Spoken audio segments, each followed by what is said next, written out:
Si tu regardes cette vidéo, c'est pas un hasard. Il n'y a pas de miniature, il y a un titre qui est dégueulasse. C'est juste parce que tu as envie d'avoir une bonne vision dans le business de l'e-commerce. Et pour entrer directement dans le sujet, un e-commerçant, il a deux choix.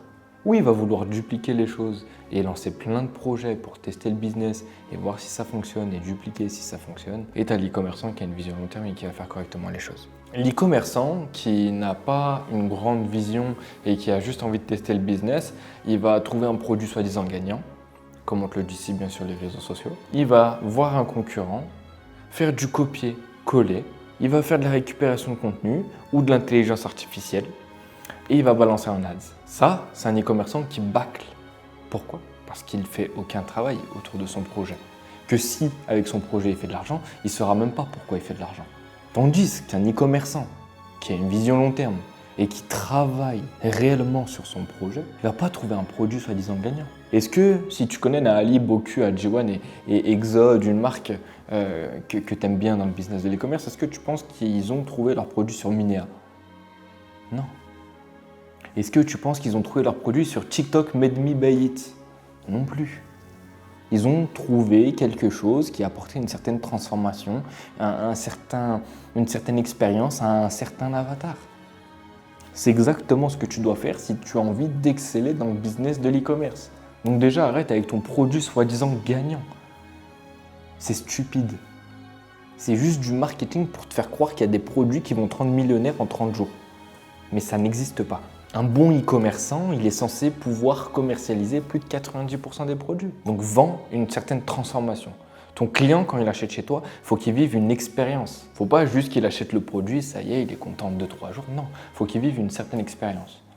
Et si derrière tu sources un produit qui est qualitatif et que l'expérience que tu vends, elle est réelle, bah ton client, il va en parler à sa famille, il va en parler à ses potes. Donc derrière, tu as un autre canal d'acquisition qui s'appelle le bouche à oreille qui s'installe à ton projet.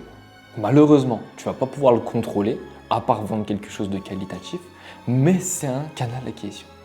Une fois que tu as trouvé ce produit-là où tu vends une certaine transformation, où tu apportes une certaine expérience à un certain avatar client, mais en fait, viens comprendre qui sont les acteurs sur le marché. Viens comprendre qui sont tes concurrents. Pour la simple et bonne raison de venir se différencier d'eux par la suite. Et bien évidemment, de ne pas faire du copier-coller parce que sinon, tu n'apportes aucune valeur au marché que tes concurrents n'apportent pas. Donc, tu vas dire les mêmes choses que ton concurrent. Donc, ton prospect, face à lui, il a toi et son concurrent. Donc, il va comparer les prix, il va comparer les audiences sur les réseaux sociaux. Bref, il va acheter chez ton concurrent. Ok? Donc, viens comprendre qui sont tes concurrents, viens comprendre qu'est-ce qu'ils font sur le marché, est-ce qu'ils sont présents en organique, qu'est-ce qu'ils poussent en termes d'angle marketing, en termes de format, est-ce qu'ils envoient des statiques, quelles sont leurs offres, à qui ils vendent, à qui ils parlent. Bref, tu viens faire un gros travail autour de ton avatar. Et rien de bien compliqué. Librairie Facebook, réseaux sociaux, Claude, tes 3 alliés pour savoir qui sont tous tes acteurs et qu'est-ce qu'ils mettent en place, bien évidemment sur le marché français parce que tu es français et que c'est le marché que tu connais le plus. Derrière, bien évidemment, comme je te l'ai dit, tu vas venir te différencier d'eux, visuellement parlant. Donc je ne sais pas, si la couleur qui représente tes concurrents c'est souvent du beige, du jaune, du bleu, bah tu ne vas pas utiliser du beige, tu ne vas pas utiliser du bleu, tu ne vas pas utiliser du jaune. Tu me suis? Visuellement parlant, il faut qu'on puisse te reconnaître. Okay? Derrière, des angles marketing, pareil, tu ne vas pas mettre les mêmes angles marketing en avant que tes concurrents. Sinon, tu vas te battre avec eux alors que le but, c'est que tu t'en détaches. Troisième point, si tu as un peu d'argent, investis dans un packaging. Valeur perçue que tu viens augmenter, originalité du produit, personne ne peut te copier, même une personne qui se lance dans le business, elle ne va pas pouvoir venir te copier. Enfin bref, si tu peux investir dans un packaging, investis, je sais pas, ça va te coûter peut-être 2 à 300, 500 euros, quelque chose comme ça. Mais si là, tu te dis que c'est trop cher, alors que c'est ton projet, que tu es en train d'investir dans ton business et parce que tu as envie d'aller faire des 200, 300 et millions par la suite, pourquoi tu as peur d'aller investir 500 euros dans un packaging? S'il te plaît. Mais bref, ce n'est pas le sujet d'aujourd'hui.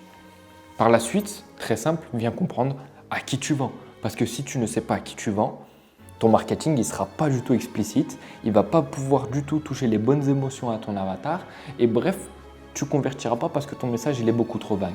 Donc viens comprendre à qui tu vends, très simple. Tu as des concurrents, tu as des acteurs sur le marché. Viens checker leurs commentaires.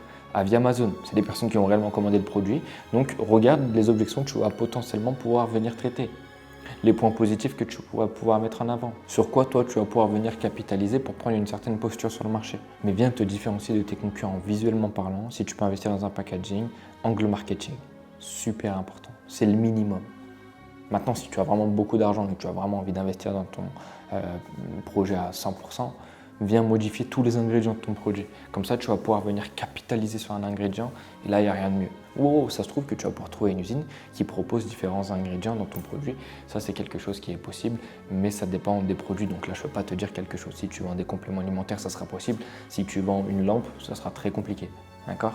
Le plus important, ça va être ton site internet. Pareil, le copywriting et la compréhension de ton avatar va te permettre de toucher les bonnes émotions, va te permettre de mettre les bons mots en avant pour dégager une bonne confiance, une bonne émotion, une certaine envie d'achat qui va pousser tes prospects à consommer ton produit.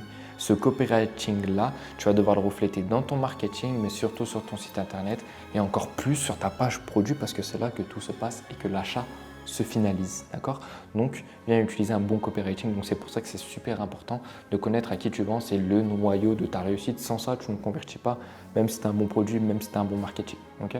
Donc, viens vraiment comprendre à qui tu vends. D'ailleurs, avant de passer sur le marketing et de savoir quel type de marketing tu vas devoir faire pour exceller dans ce business-là, je t'ai mis un lien dans la description et c'est juste une réservation d'appel avec moi. C'est que si mes propos font sens pour toi et que tu te dis « Ok, c'est pertinent ce qu'il est en train de me dire », je prends un appel avec lui, je vais lui démontrer mon projet, je vais lui expliquer en fait tout simplement les erreurs et que je suis en train de faire à l'heure actuelle, peut-être les blocages que j'ai et on pourra débloquer tout ça ensemble. Pour la parenthèse, je suis associé avec un gars qui a une warehouse, donc c'est possible de faire des packaging et c'est possible de sourcer des produits qui sont très qualitatifs. J'ai des créateurs, créatrices UGC que je peux te mettre à disposition. J'ai un web designer qui peut te monter en compétence sur la création de site internet. Enfin bref, c'est pas juste un appel que je te propose, il y a tout un écosystème derrière moi que je peux te mettre à disposition.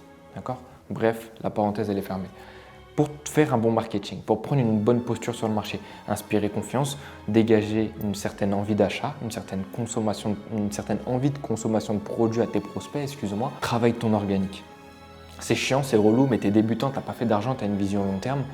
Je te reprends l'exemple de Naali, Boku, AG1, Exode, peu importe la marque que tu kiffes dans le business de l'e-commerce, ils sont tous les jours présents en organique. Pourquoi ? Parce que c'est de la proximité avec tes prospects, parce que c'est de la crédibilité sur les réseaux sociaux, parce que c'est des angles marketing, des formats, des call to action, des hooks que tu peux venir tester en organique. Ça va valider la demande de ton produit pour par la suite partir en ads. D'accord ? Quand on valide la demande d'un produit, on dit que ton produit est market fit. Cette validation de demande de ton produit, tu peux la valider en organique comme en ads. Autant la valider en organique parce que ça va te permettre déjà d'avoir une bonne image de marque, de tester des choses si tu es débutant, d'avoir une certaine proximité avec tes prospects et par la suite le contenu qui convertit en organique, boum, tu le mets en ads avec un meilleur hook, un meilleur call to action, bien évidemment, c'est pas le même contenu que tu balances en ads, mais au moins tu auras la forme et le fond de la créative qui performera en ads. Sur des phases de scaling en ads, pareil, arrête de m'envoyer des 300 créatifs par semaine, ça ne sert à rien le temps que tu n'as pas cette valeur. En organique, tu peux envoyer des 4000 créatifs par semaine si tu veux, tu es là pour tester, tu es là pour montrer à tes prospects que tu es actif. En ads, viens pas envoyer des choses que tu ne connais pas. Envoie en ads que ce qui convertit ou que si ton contenu a des bonnes stats en organique. Je te prends un exemple. Moi, j'ai un contenu sur l'un de mes comptes, sur l'une de mes brands, il a fait 50 000 vues. Je savais qu'en ad, ça allait convertir. Mais parce qu'il y avait des commentaires, waouh, trop cool, j'ai envie de consommer ton produit, etc. Donc, je me suis dit, ok. Donc, le copywriting, l'angle marketing que j'ai reflété dans mon contenu en organique, il interagit avec du monde. Mais je n'ai pas converti en organique. Mais boum, si je pousse la visibilité en ads, là, tu vas potentiellement aller faire un retour sur investissement.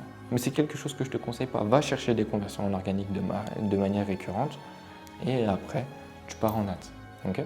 Comme ça, tu te sécurises. Arrête de dépenser des 50 à 60 à 100 euros par jour sur des contenus que tu ne sais même pas si tu vas faire un retour sur investissement. Tu me rejoins là-dessus. Tout le monde se plaint que le business, ça coûte cher. Mais normal, vous êtes en train de dépenser des 100, 200, 300 euros, peut-être 1000, 2000, 3000 par mois en ads, en sachant que ce que tu fais en ads, tu peux le faire en organique. Et en plus de ça, l'organique montre à tes prospects et à tes futurs clients que tu es présent et que tu kiffes ton projet. En fait, que tu es un fondateur humain qui kiffe son projet parce qu'il poste tous les jours sur les réseaux sociaux. Donc, utilise l'organique. Comme je te le répète, même je te prends ces marques-là, Nike, Adidas, L'Oréal Paris, Sephora, Adopt, bref, des marques que tu connais, c'est même des enseignes en physique. Va checker leurs réseaux sociaux et tu comprendras qu'il va falloir que tu travailles ton organique.